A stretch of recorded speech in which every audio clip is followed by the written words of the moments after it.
In this video, I'm going to talk about manipulative parents, what it is, what effect it has on you, what I learned from it, and how you could stop yourself from falling into that trap.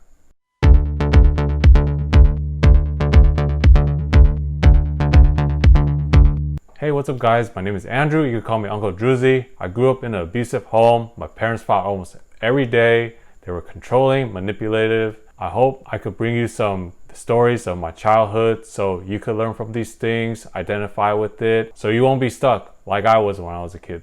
What is the difference between control and manipulation? Control is direct, like your parents saying, don't eat that, go to sleep, watch this, play the piano, get A's. That's control. Manipulation is indirect control. It's their way of getting you to do something without telling you to do it. Oh, you know Uncle Tim, his son, Jim? He's around your age. He got straight A's in school. He's about to go to UCLA. If you get straight A's, I will get you that video game that you always wanted. I'll buy you that car that you want. But you know there is no way in hell you're ever gonna get straight A's. Even if you study 24/7, you're not gonna get straight A's. They will also comment on your appearance.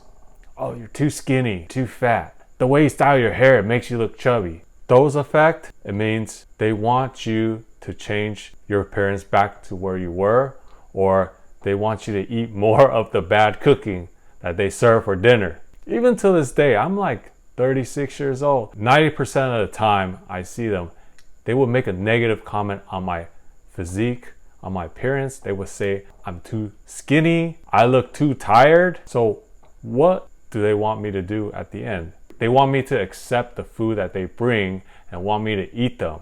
That's a trap. Once I accept their food and eat their food, they're gonna want me to do things their way. They're gonna want to control some part of my life because now I owe them something. They may promise you an heirloom. They promise you a watch, real estate, they have jewelry, a car, or something. They will say, one day this is gonna be yours. When you grow older, I'm gonna give this to you. When we're gone, it's gonna all pass down to you. And what happens a few moments later? Oh, can you help me do this? Can you do that? You should raise your kids this way. Eat this, not that. Spend more time with us. I don't like the way that you do this. So that's manipulation.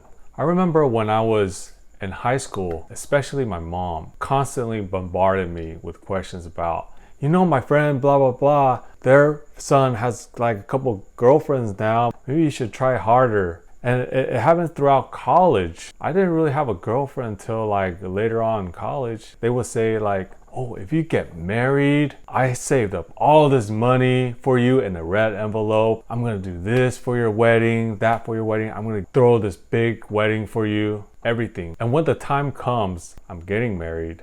What happens? I get the red envelope. It was half of what they said they were gonna give me. The wedding, I paid for it out of my own pocket. Their excuse was the other half was spent on paying all these attendees their kids' wedding. We have to attend all these people's wedding that are coming, and we have to give away all this money to them. So right now they're returning the favor. So that's why I'm only giving half. And the money you collect, you could use that money to pay for a wedding. So I guess we don't have a honeymoon, right?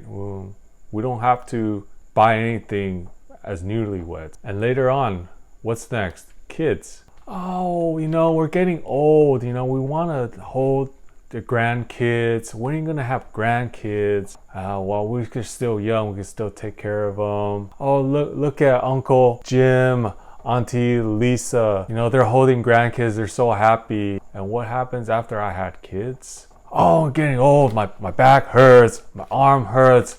I have my own schedule. You know, I gotta go to classes 4 times a week, and after class I'm like so tired, you know, oh, our health is not good, we can't babysit, I have so much things going on, I don't have time for them. They got what they wanted, right?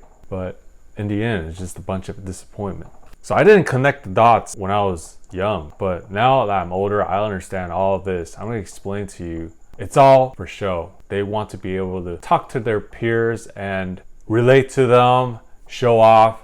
It strokes their ego, like they're living the same life as everybody else.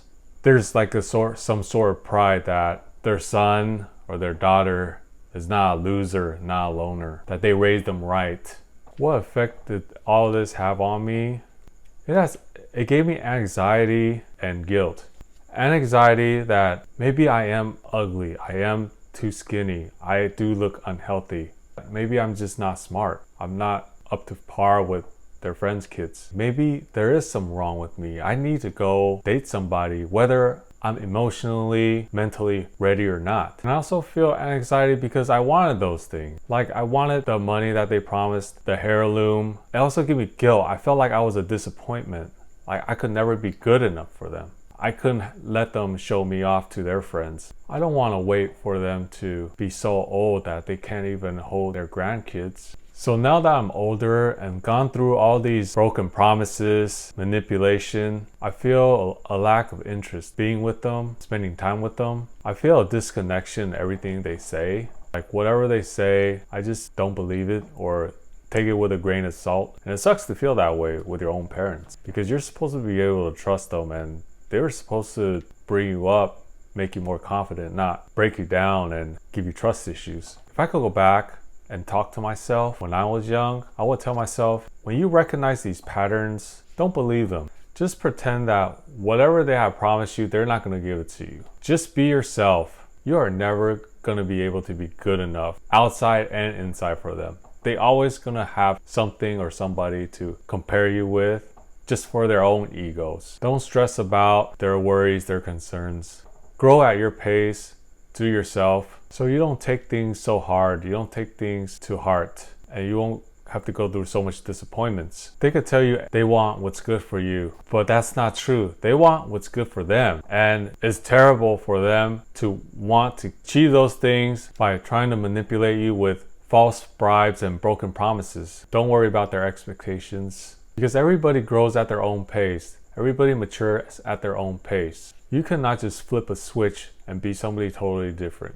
I hope if you could relate to this, I brought some clarity to you. And if you like my materials, I have more stories coming up every week. Please subscribe to my channel, leave a comment, let me know how it goes, if you have any questions, and I'll see you on the next video.